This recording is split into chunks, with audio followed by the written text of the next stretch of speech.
What's going on, everyone, and welcome back to Friends of Mortgage Heroes. Today, we are joined by a seasoned veteran in the real estate game with over 10 years in industry experience, founder of SD Elite Group and Flipping SD, a top 3% ranked realtor here in San Diego. Ladies and gentlemen, please give a warm welcome to today's guest, Juan Alamilla.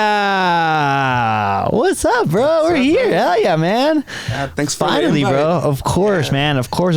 I know you're running around, you're busy, you're all over the place, man, but I'm very, very thankful that you're able to come here, share with us some time, man. And we've been planning this for like months, bro. I could probably even say years. Yeah. So I'm glad we're able to finally, get in the room and just really be able to connect, bring people some value of, what you got going on, what you've experienced, what you're seeing out there. And most importantly, I do want to touch subject on fix and flip and house hacking, bro. Yeah. I really feel right now that the real estate investment world is really taking off, and it's really been, an opportunity for people to, start investing, and it's not as hard as, you'd really expect it to be. Yeah. There's many ways to get into a property. You can buy, like you said, fix and flips or house hacking, and it's not that difficult. It's just knowing how to do it and having the right guidance. Yeah. To do it. And you're a lender, and I'm an agent, and we have a lot of experience. Yeah, and I think that's the most important part when you're taking down an investment property. But first off, I did want to congratulate you, bro. You recently just got engaged, so big congrats, man. I really, really love seeing you guys work together. It's motivating, and I'm just excited for you guys to take over, bro. Yeah, thank you. How does it feel? Like, I asked you previously before, how does it feel being able to now work together and, honestly, like a power couple, bro? Yeah, it's awesome. Like, we complement each other.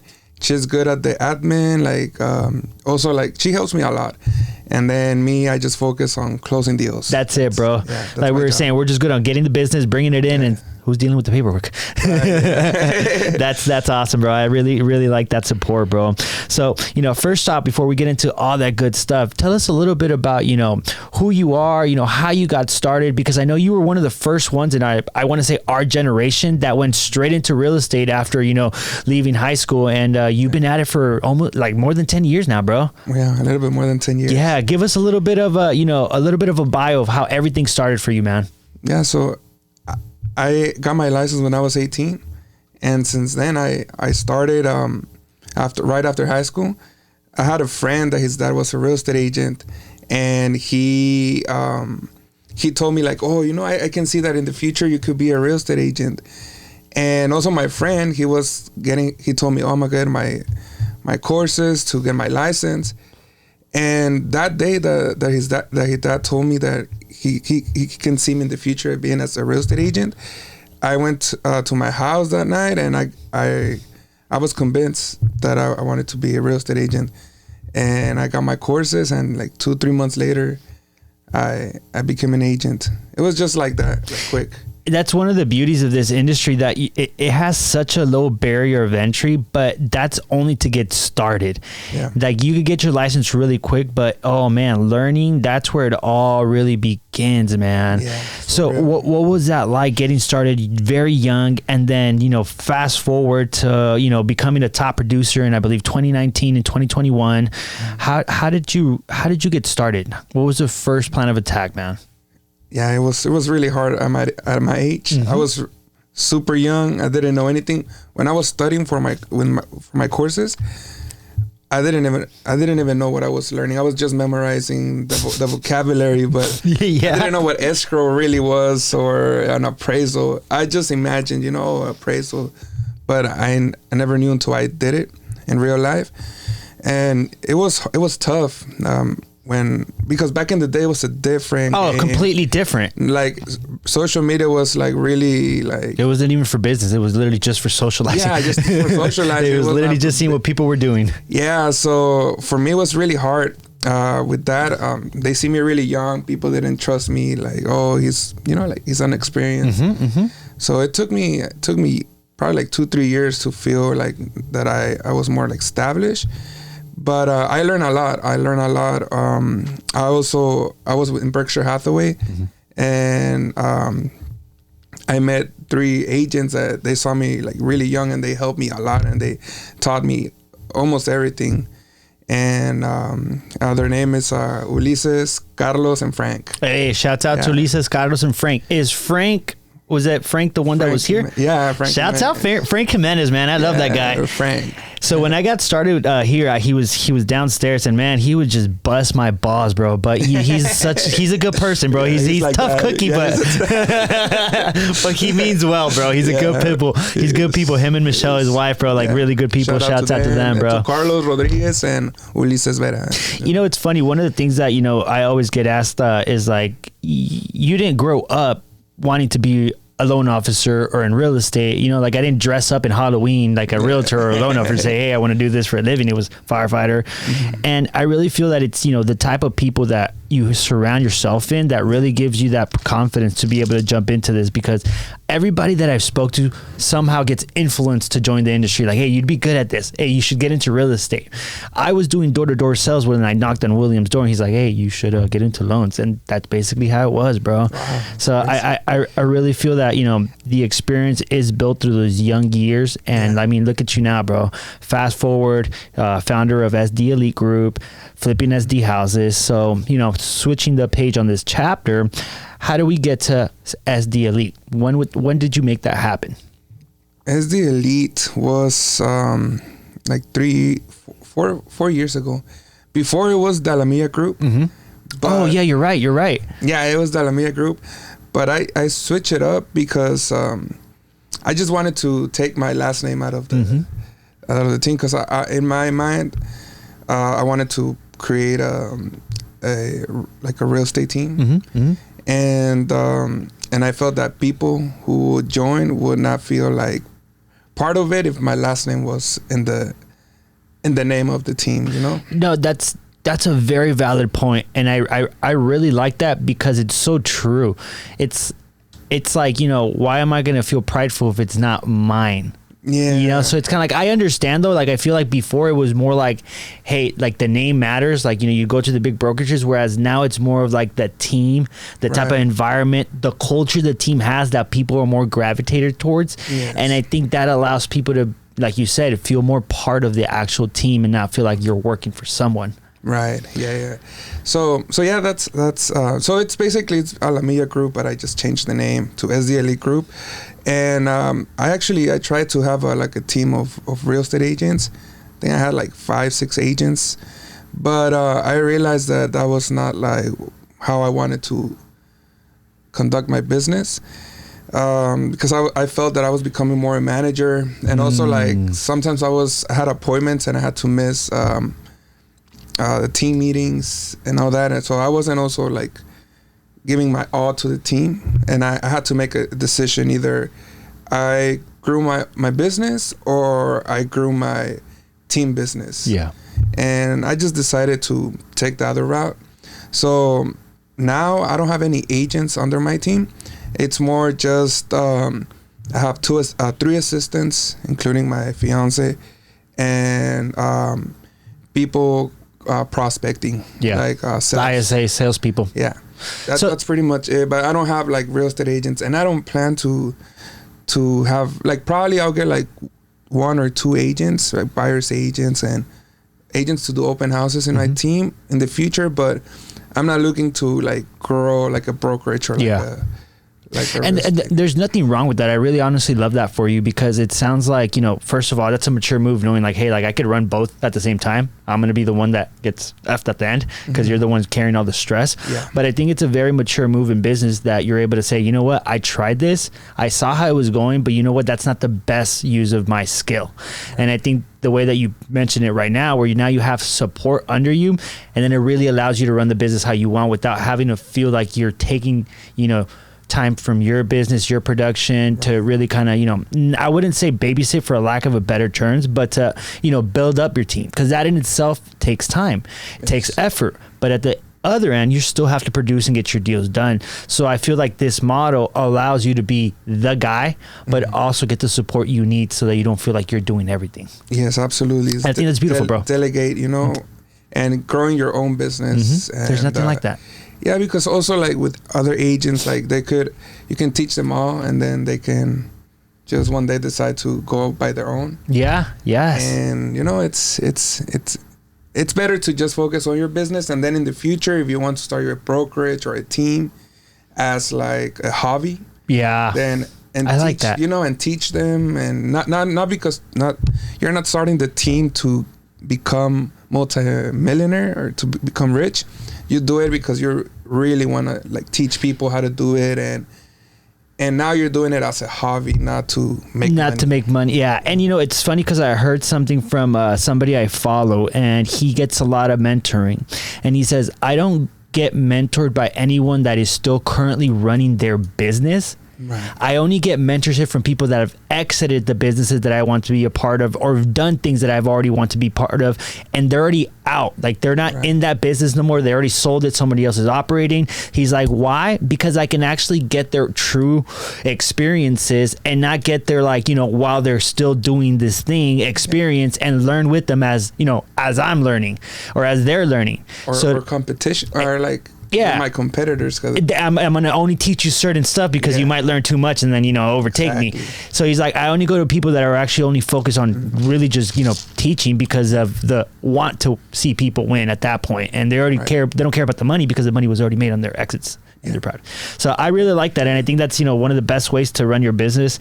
Same thing. Like when I got started, I haven't really recruited anybody under me because of the fact that I'm like, well, I really know how I am. And, I have kids, bro. And trust me, that's very difficult to freaking take care of. So it's like, I already have that. I know how that is, bro. And if they don't listen, bro, I get stressed. So I can only imagine how it is, having, somebody else that's relying on you. And that's the biggest thing, that people are relying on you to show up every day, to show them how to get that job done, to do certain things that they don't know. And that's why they're trusting you. And although, I'd love that opportunity, for me, the way that I look at it is like, now I just want to have like you support under me and partnerships, not people that work for me or under me, but partners. Like, hey, we can all bounce ideas off of each other. Exactly. What do you think about this? I think this. Like people that just have the same goal, want to move in the same direction. That's more or less, the vibe I'm looking for around me. Yeah, same, 100%. It's gone those days that I want a freaking huge team and just be like, I don't, bro. I really just want a small group of wolves. Yeah, and it's more like the ego, like a real. In my opinion, I'm 100% with you, bro. Unless you really want to like commit to be like a manager and manage a team, because that's what you really are. Yeah, and it's. I mean, there's money in it. Yeah. In this market, I don't think there's a lot of money in it because it's tough for a lot of agents, and more for the new agents. Yes, it's tougher. But if you commit, any business is good. You just have to commit. That's one of the. In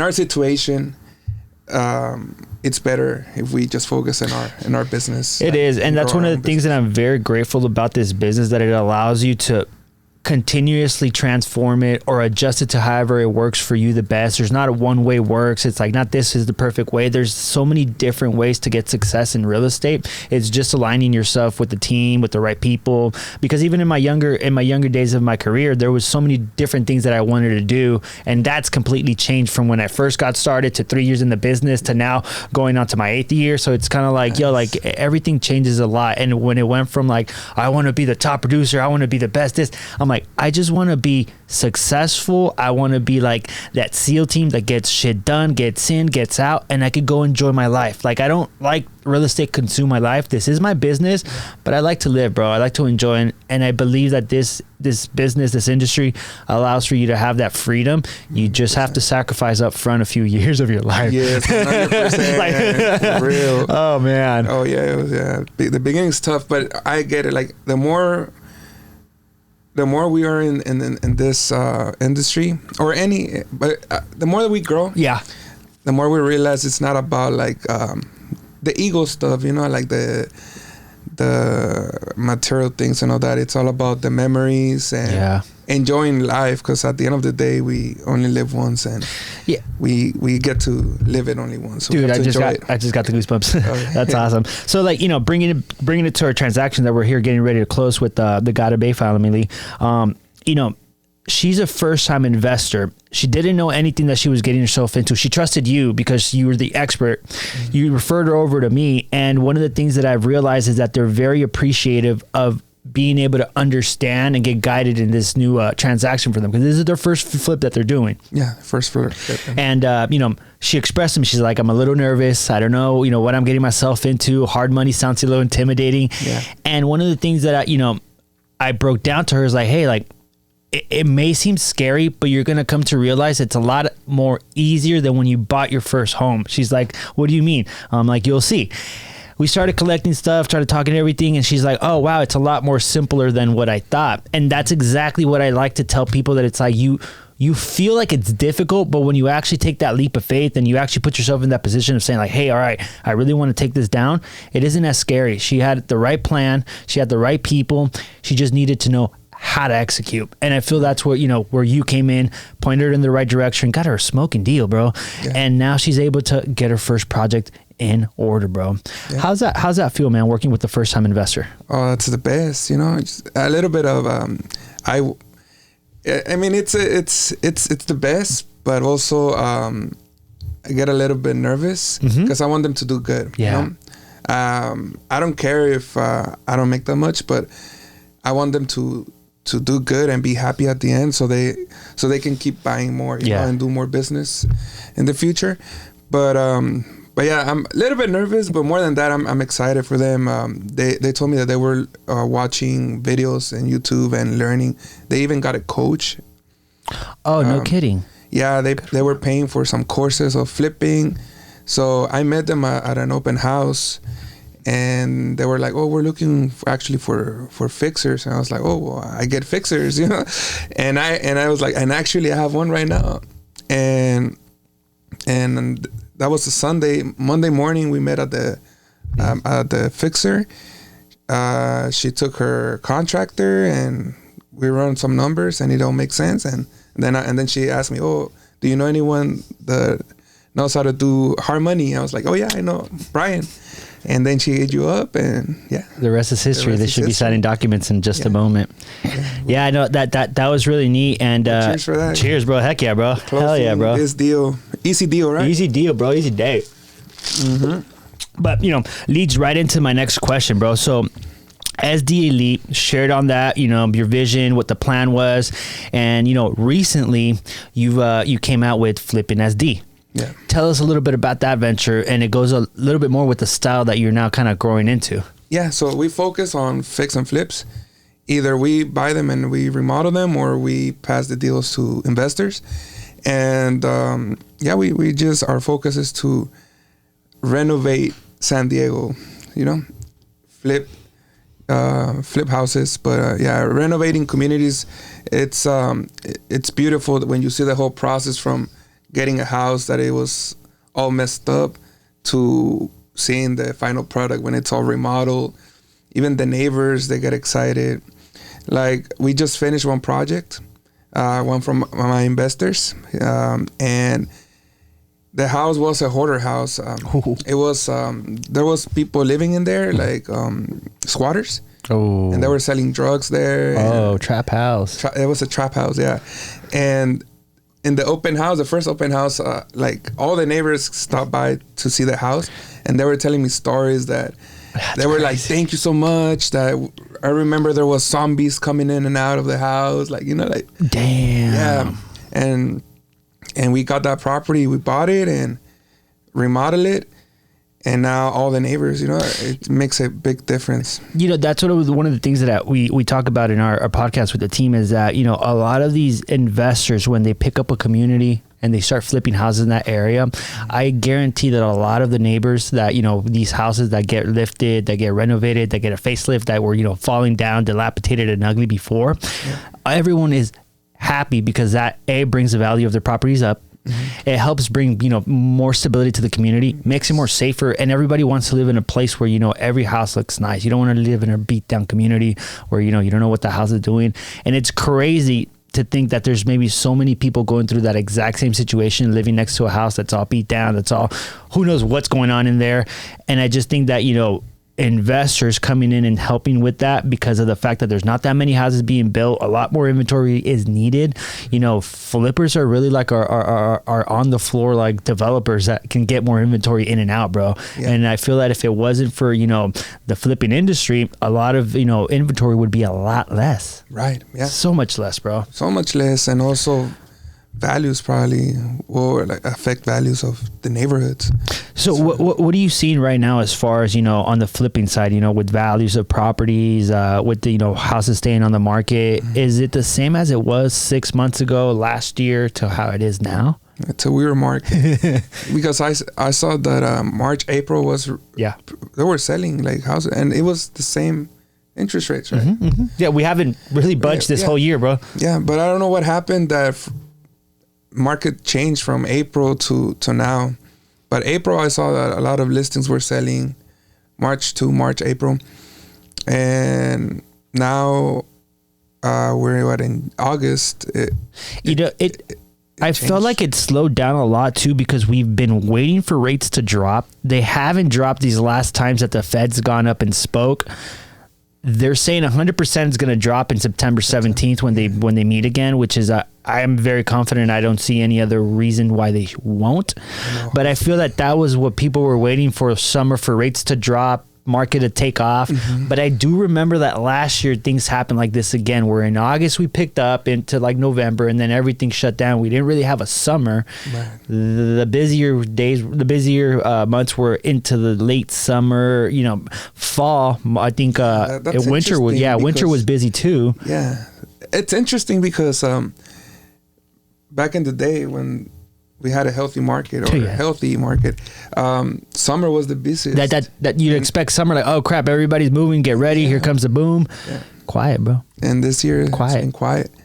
But it was good during fall. I mean during spring. Mm-hmm. Yeah. And probably it's gonna get busy during fall too. I feel so, bro. Hopefully. And I think this is a good opportunity for the people that have been waiting, that have been, you know, like, hey, should I buy a house? Do it now. Do you feel, and let me get your honest opinion, do you feel that when rates drop, houses are going to come down in prices? No.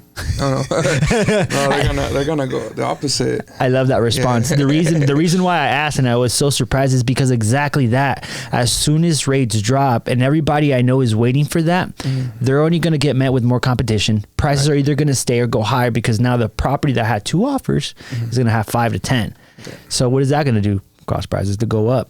Right. What do you advise buyers, first-time investors, first-time buyers right now that they know that rates are coming down? What would you give them advice on? For investors? Yeah, let's go for investors. I mean, for investors, right now, I mean, we don't know the future, but for investors, it's all about the deal. If the numbers make sense, even if the market's slow, if the numbers look good, they're gonna make a profit. For buyers, like end buyers, I would say to buy now, to not wait. And actually, right now, it's, I think, the best time for them to buy. Because, like you said, if rates were to go down next month or in 2 months, they're going to get a better deal. They're probably going to come out with less money out of pocket because of credits. Yeah. And then also, like, there's a saying that you marry the price that you buy, or what is it? You marry the price. You marry the price, date the rate. You date the rate. Yeah. So the rate, you can always change it and lower your payment. And that's why real estate, it's really popular on like investing in long term, because little by little through the years, you refinance, you get a lower interest rate, and then you lower your payment. So basically, right now, it's easier to get in. There's less competition. You'll get more money for credits, so less money from your side out of pocket, and then you get to refinance in the future and get a lower payment. Yeah, that's what I push a lot on right now, that if you're able to get in right now, rather than wait for rates to drop, what you can do is get in right now at a price point that is relatively, stabilized for the time being. And the first 6 months, you're able to refinance. So if rates come down at the time that you refinance, you've already paid down your house for about 6 months. Yeah. You'll get a lower rate. You'll save some money there. instead of, buying when the rates come down, price of the houses probably went up or stayed the same. Now you're basically paying the same or a little bit more because of the fact that there's going to be a lot more people wanting that house. Yeah. There's not going to be a lot more houses that come up in the market. That'll gradually come into the market. But as soon as rate drops, believe me, the house that you've been seeing, so have 10, 15, 20 other people, and they're just waiting for the rates to drop. If you're able to get in right now to get pre-approved, if you're able to sit down with a professional, talk to them, let them know your situation, because that's going to help you build a plan. And I feel that if you don't have a plan right now or a sense of direction, you're literally just shooting darts in the dark, hoping that you hit the bullseye. Yeah, absolutely. And I like to say, I always tell this to my buyers, and it's at the beginning, it's a sacrifice. It's a sacrifice, and they have to understand that it's gonna be just temporal, but everything that it's good, and at the beginning it's always hard, Yeah. But in the long term, it's gonna be good. So like I always give this example, like my mom, she bought in 2007, and she was a first-time buyer, and during that time, when she bought, her payment was like almost $4,000, and in that time, $4,000 is like $7,000 now. Yeah, in today's equivalent to today. And she went for it, and she was paying $4,000, and she was like, I remember she was like, some months we were like, it was tough. It was a tough time. Because it was a lot for the mortgage, but then now, what is it, like 2007, almost 20 years later? Close. Yeah, her mortgage is around like $1,300. So, and okay, what did she buy the house at? Do you remember the price? Yeah, it was like $380. And then what is it worth now? $700, $725. Yeah, almost double. Yeah, and the payment too. Like from 30, I think it was like $3,800 to now.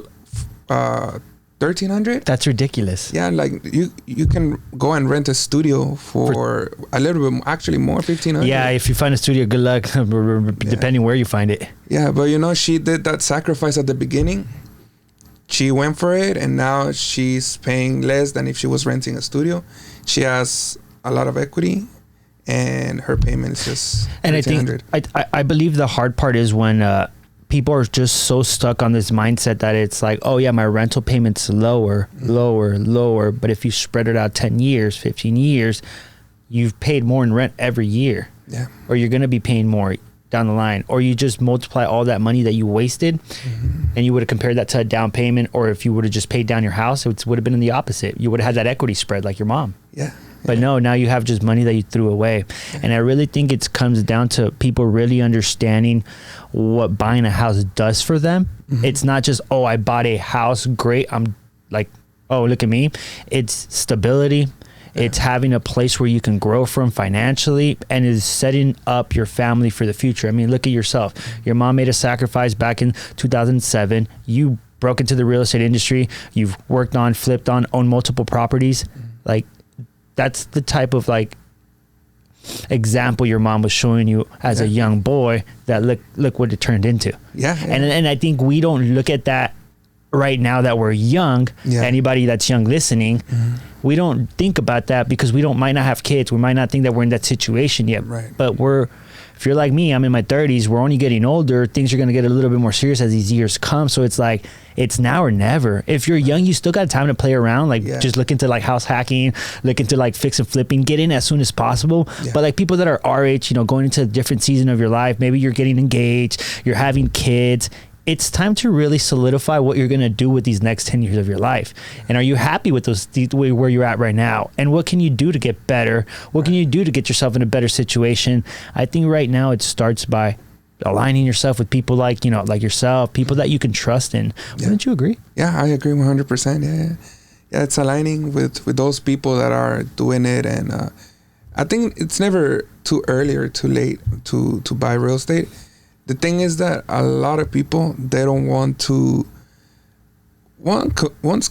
commit, and also they don't want to what's that word?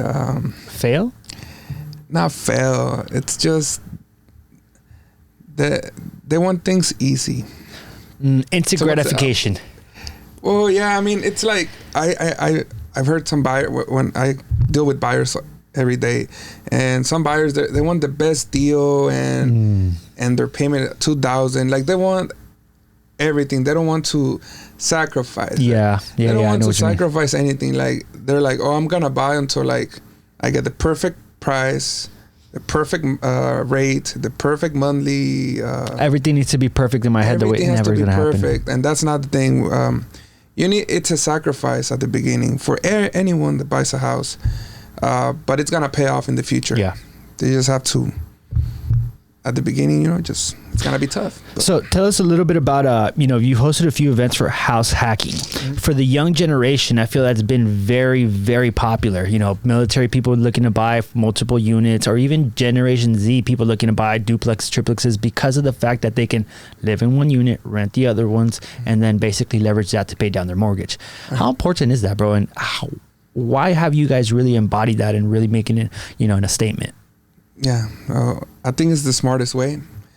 For the ROI, it's one of the best investments that exist. So I believe that multifamily in general, it's one of the best, but also there's I think people misunderstand. So not all multifamily is the best deals or the best deal. It's the properties that you can add value to them. So if you buy a duplex, let's say, and it's fully, this is my opinion, and it's fully remodeled, and there's no space to build nothing, or it's just a duplex, right? You already bought a turnkey ready duplex, ready to just rent the next day. Yeah, you're buying that property with no space to add value to that property. So it's basically like buying it it's just not a good as an investor. Do you feel because of the fact that it's already at the height of what it could be, therefore it's like, what really can you do to this to make more money on it, to raise the rents? Like it's already at the capacity. Correct. So therefore you're banking on hopefully rates come down, you can make a little bit more money there, but that might take time. Yeah. That might take time, and you might not get the crazy amount of, savings that you're looking for. Correct. Whereas, and correct me if I'm wrong, whereas if you buy, let's say, a duplex on a, pretty big lot, you have space to either, build another unit, or maybe there's garages that you can play around with. Correct. Now you're adding value, which turns into, a higher value of the property, and then also extra income that you could generate from those units. Absolutely. Yeah. So what would you advise to somebody that's looking to develop over holding already ready multifamily? Yeah, in my opinion, it's better to develop. Also, with today's prices for construction, I think building from scratch might not be as profitable as just garage conversions.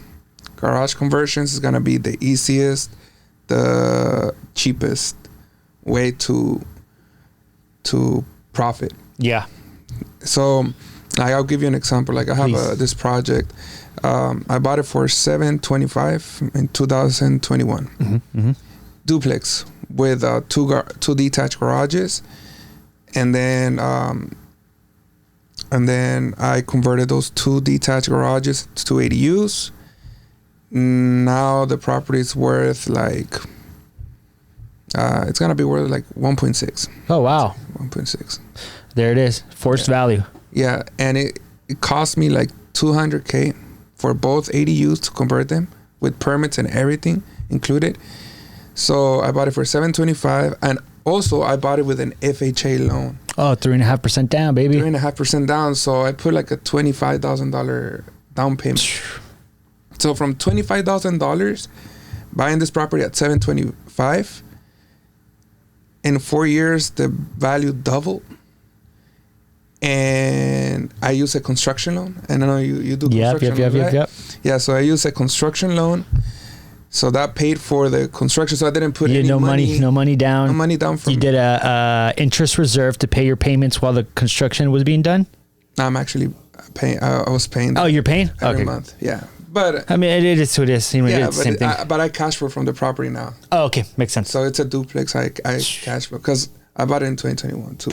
Yeah, bro, that's crazy. So, so from $25,000, and let's say I'm all in with my money, $40,000. The properties in equity have like $800,000. So 800,000. How much do you make a month? Now? Yeah. Like 1,800. So would you say that you're going to make back your 40K, or did you already make back your 40K? Oh, you mean? Yeah, from the whole initial. Oh no, I mean I'm about to finish the project. Oh, okay. Yeah, so when I rent them, both units, I'm gonna cash flow like 7,000, 6,000. Perfect. And then when would you break even? Within like what, first 3 years? Yeah, 2-3 years. And then it's just profit. Yeah, profit. So from your opinion, San Diego being a high cost market, what would you say is the smartest investing strategy in your opinion? My opinion, it's for your first time home, use the FHA loan, buy a duplex or a single family with a detached garage, convert that detached garage into another unit, and then that's how you build equity. I love that. And I've heard that, I've heard that from other investors as well, where you buy the single family property with the garage and then add ADU in the back. And for all my baseball people, that's what we call a triple play. Oh yeah. you can add it for a residential property. You can add up to 2 ADUs. Yeah. Nice. Yeah. So you do that and equity is going to go way up. Now, if you have, let's say if you buy a house for 700,000, let's say just a single family home with a detached garage. Now it's going to be worth like $1 million if you convert that ADU. It's going to cost you like 80 to 100. Yeah, it's more, right? Yeah. So you build like 200K in equity. Right off the bat. I mean, it's probably like a 4-month build. So you get renters in there literally the day of. People are looking for houses. Yeah. Yeah, and we're in San Diego, so housing is always needed, bro. Yeah. So what is your views on ADUs and like what I feel the ADU gold rush is going on right now here in San Diego? What is what? So how do you feel about all these ADUs being built here in San Diego? It's like a gold rush. Yeah, for me, I like it. Yeah. I've heard some also negative opinions from other people that Did you hear about that story from Multitasker? Yes. That they took a whole bunch of money from clients and just never paid back? Yes. That's why we get bad names in our industry, bro. Yeah, they were like here. Yeah, they were right here next door. That's crazy. Yeah. Yeah, I remember seeing that right when we were doing financing for clients. They're like, hey, did you guys hear about this? Is this going to happen to us? Like, no. But that's why you never make the financing out to somebody else rather than yourself, because then the money goes to them and not to you. Right. And then good luck if you ever see that money. Right. One of the things that we like to let our clients know a lot, and investors when they work with, is that, work with a contractor that knows how to work with draws and not just a lump sum of money, because you have a little bit more control over the project, because then you get to know when they're finishing things. Here's more money for the next project, and they will get things done accordingly to a plan rather than just forking out the $50,000-$60,000 and hey, I hope that you get the job done in 4 months, like you said. Yeah. So that's something very important just to highlight. Yeah. But switching subjects over, bro, let's talk a little bit more about your goals and your visions, man.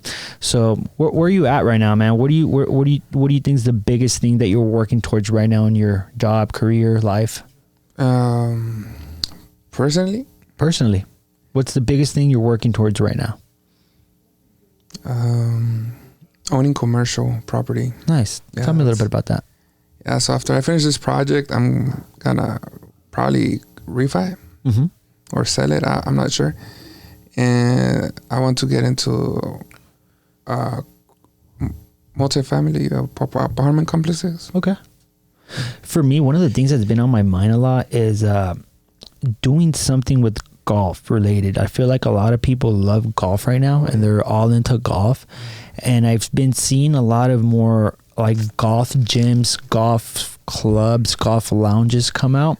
And I really feel that that's a really good social experience for people that are into golf right now. And with it being so popular, I feel that we're going to start seeing a lot more golf related experience type restaurants, bars and things like that. So that's something that I have in the back of my head that I've been kind of eyeing. So you want to start like a business about something golf? to do with golf, just because, like, don't get me wrong, I real estate's what I love, but I also like the service part of businesses, taking care of people, hospitality. Right. I really like that, making people feel good, that they shared the experience. Like when I throw parties or when I have people over at my house, like I want them to leave like, damn, I had a great time at Brian's house. Yeah. Okay. And that's how I like to just carry my business, people around me, my friends. Like I just want them to leave and say, damn, Brian was fucking dope, bro. Like, dude, he just listened to me, or whatever it might be. Like anything I do, I want to make sure that people leave happy, fulfilled, and they had a good experience. Nice. So I thought I'd ask. Thanks for sharing. Super cool. Yeah, I've been playing golf too, and That's what I I'm enjoy saying, it. bro. Yeah, it's really fun. So the thing with golf that I realized, and I mean, let me know what you think. I feel that golf is exactly how your life is. Like if you're disciplined, if you're consistent, if you have the right approach, you're gonna play good. And in life, it's the exact same thing. Yeah. But then if you stress out after a bad shot, if you get mad, if you're in your head, if you're doubting yourself, you're playing like shit. Yeah.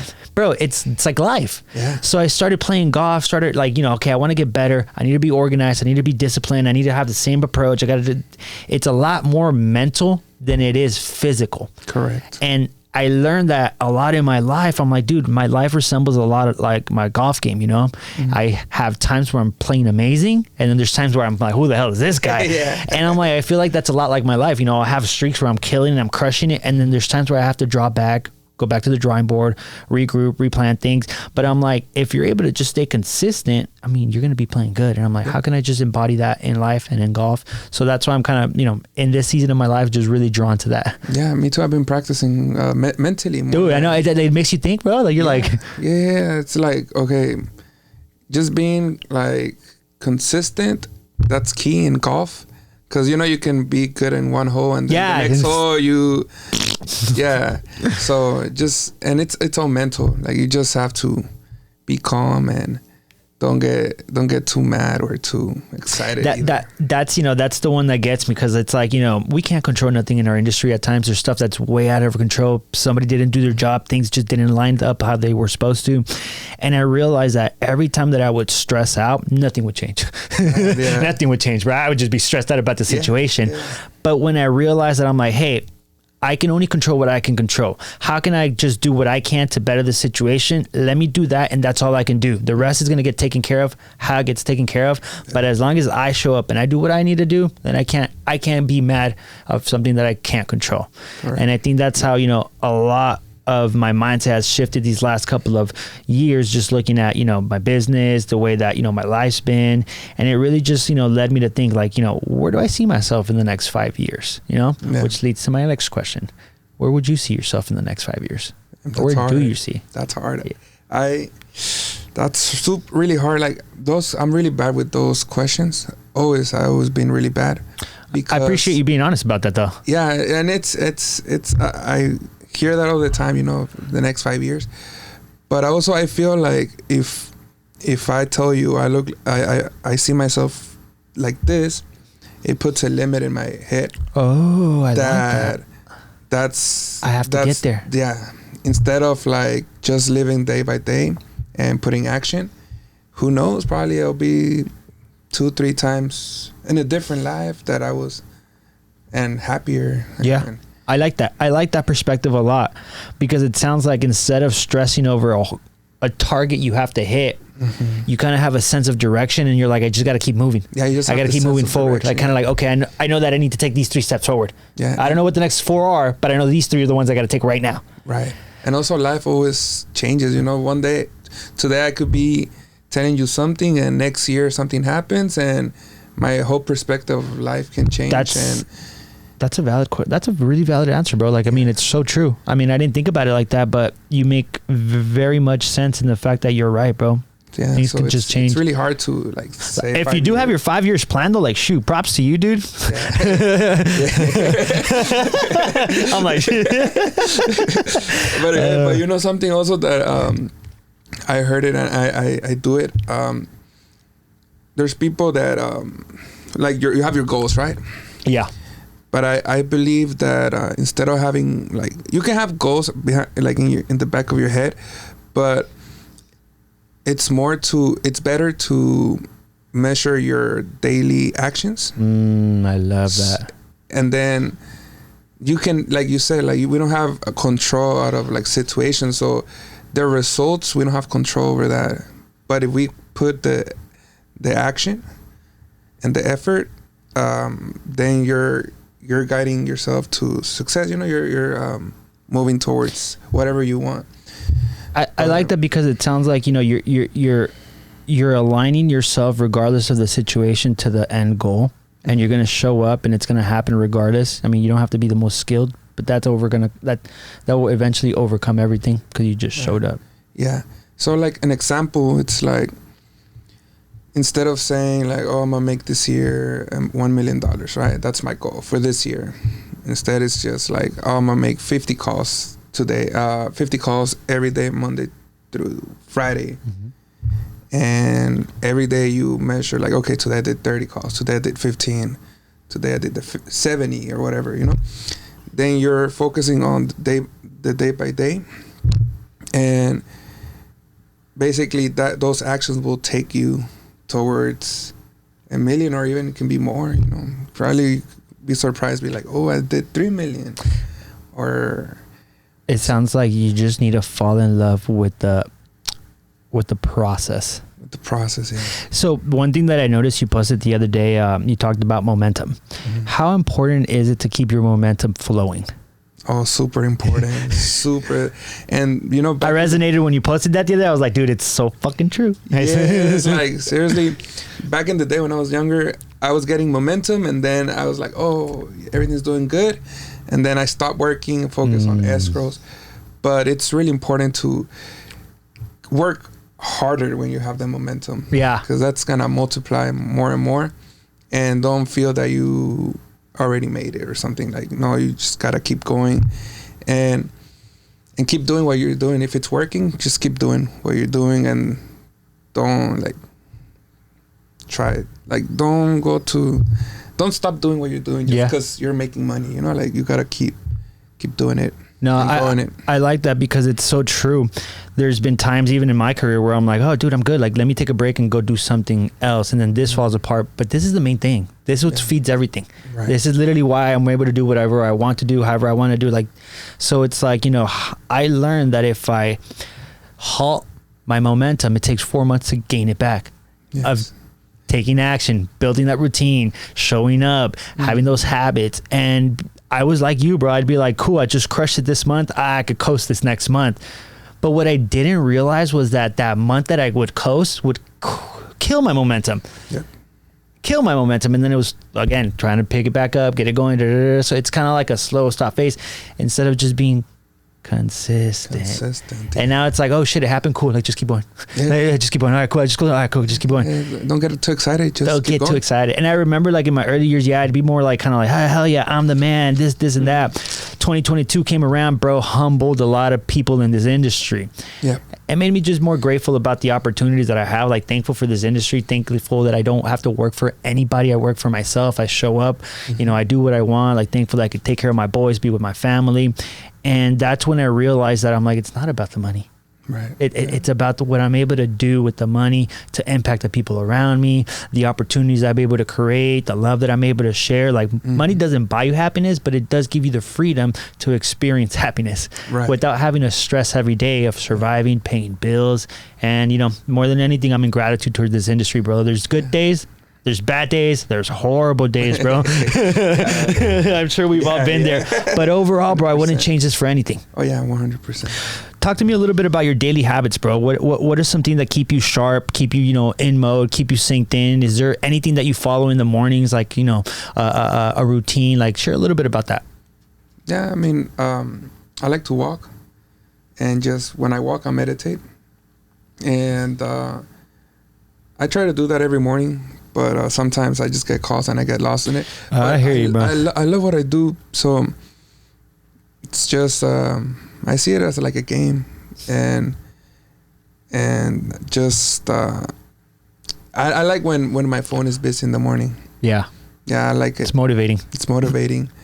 But yeah, I don't have a routine like that. I just, every day is different for me. Also, one of the things, like, for me, it's, I'm not, I hate routines. Oh, I like that. Same. Yeah, I can't. Too much repetitive makes me like. Yeah, then you're like, oh, it doesn't feel good. You know, I like that. One day I do this, the next day is the opposite. Yeah. You know, I mean, I try to be consistent with my calls and my prospecting, but besides that, appointments and all that, it's every day is different. Do you feel as you've grown in your career, you've gone from, okay, I have to do this, and that, to like, I know that if I do these, this will happen, and you stop focusing on trying to do everything and just focus on doing what you're good at? Yes.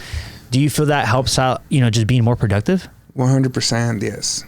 Yeah, and also, like, there's things that you don't like to do, that's why you have to have a team, like assistants and all that, to help you grow, and that you do what you're best, because we're not good at everything. No, trust me, I learned.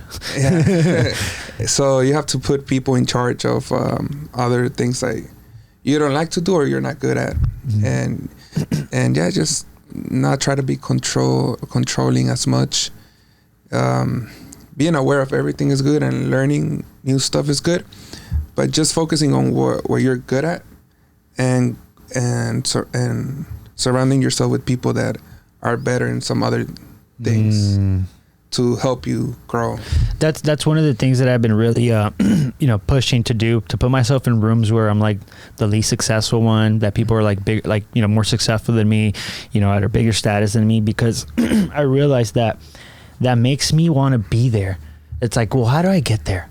Like, I want to be like that. I want to be like them. Like, when I'm around people that I'm at a higher status, it doesn't stimulate me as much, because I'm like, I have these conversations, sometimes they're talking about gossip, pop culture, things that I'm like, I don't really care about, to be honest. Yeah. If it's not real estate, how to get better, business, or something that it excites me like that, right, I tune out. Yeah. I'm just kind of like, yeah, okay. And I realized that, going through networking events, talking to other people, aligning myself with people like you, every conversation you have is constructive. It's geared towards something that's going to get done, or something that's going to give you a certain satisfaction that makes you feel like you're getting something of value back. And that's literally what I've been, focusing around. And, it helps me deal with stress a lot better when I'm in an environment that doesn't give me stress already. Right. So I think that's very important, bro. Yeah. So switching it up a little bit, bro, I want to get a little bit more of like, who Juan is, bro. So tell me a little bit about when life gets chaotic, like it's so stressful, how do you reset and refocus? Let me think about that. Yeah. I think with I've been in real estate for a little bit over 10 years. You create like this automatically, like, I don't know how you, like, shell. Okay. I like so now I don't stress that much. I mean, I think I don't stress. Probably, I don't know, my subconscious. Well, that's Annabelle. Yeah. I can ask her. Really, she's going to look like, really, huh? Oh, and she knows I don't stress that much. I try not to... Because sometimes we get too involved in like a problem. Yeah. That go there. We have to get out of, like, see it as a third person perspective, and realize that, everything has a solution. And you know what helped me actually? What helped me, it's knowing that everything has a solution. Yeah. I've been in some really like deals that I don't see like there's like a exit out, or like a light at the end of the tunnel. Yeah, the light at the tunnel. And it's just not giving up and finding a way and making calls and this person, that person, and always when I put my mind to it, there's always a solution. So now when things happen, what I do is I don't tell nobody the problem. I try to first I've put my mind on solution mode, and then if I don't find a solution, then I start calling people and ask for advice how to do it. And then there's always a solution. It sounds like you, with the experience, with the with different transactions you've gone through everything that you've gone and done, it's like you internally have a system that's like, okay, when I'm running into a tough situation, first try this. Yeah. That doesn't work, then try this. If that doesn't work, just start praying. Yeah. Brainstorming. You know? Yeah, I know. It's funny that nowadays when I get stuck with a tough situation, this loan came in with this obstacle, hey, we got this back. Before it's like, it's the end of the world, I'm never gonna get done this. Now it's like, okay, I just need some time to think. Like, give me a day to just really think about it, to break it down in my head, to look at it from different points of views. Mm-hmm. And every time I've realized that's why I love this career, this industry, because it forces you to get creative. It forces you to create solutions that you can't see in bare eyes. You really have to think about it, talk about it with other people, only to then one thing that they said sparked that idea. Yeah. That wasn't even what you guys were talking about, but because you were in that, like, I need to search for this answer mode. Right. It sparked that idea. And that's when I come back, I'm like, I freaking love this. Yeah. Like, I just solved it. Let's go. What's next? Give it to me. You get paid and you're like, what? Like, I'm going to run through a wall right now, bro. Yeah, that's literally the feeling when you solve a hard situation. And then the cherry on top is your client like, oh, thank you so much. Not really knowing what hell you went through to make it happen. Because every time you talk to them, you're like, no, everything's great. We're going to make sure we just ran into this. Not a big deal. Yes. Oh, man. That's dope, though. I really like the way that you break things down, because honestly, one of the things in my early years that I was horrible about was keeping it all into myself and not being able to speak to the people around me, because they would ask me questions that would stress me out because I was still trying to figure out that problem. And what helped me was just like, hey, I'm going through a tough situation right now. I need maybe a few hours to really think about it. I'm not presently here because I'm thinking about this. Right. And before I'd get really annoyed because they'd ask me like, well, what's the solution? I'm like, fuck, I'm trying to find that out. Like if you like, and then I'd have to explain to them the situation, and that pissed me off more because now I'm rethinking it in my head. And then they also start tripping out. Like, oh, what about this? I'm like, nah, I'm stressing with your stress on top of my stress, and I really need to solve this. It becomes more blurry. So that's why you have to keep it to yourself. Find solutions. Now, if you can't find the solution, then you have to go out and ask for help. 100%, bro. 100%. So my next question I wanted to ask you was, if your life was a Netflix series, what would it be called? Everything has a solution. Now that we're talking about that, everything has a solution except that. I like that, bro. I like that. So getting here to the closing, bro, if someone was listening to this and wants to start their first flip or investment, what's the one piece of advice you'd give them? It's all about the deal. So you have to find people like us that get deals, and it's all about the numbers. That's it. Don't get attached to the property or to.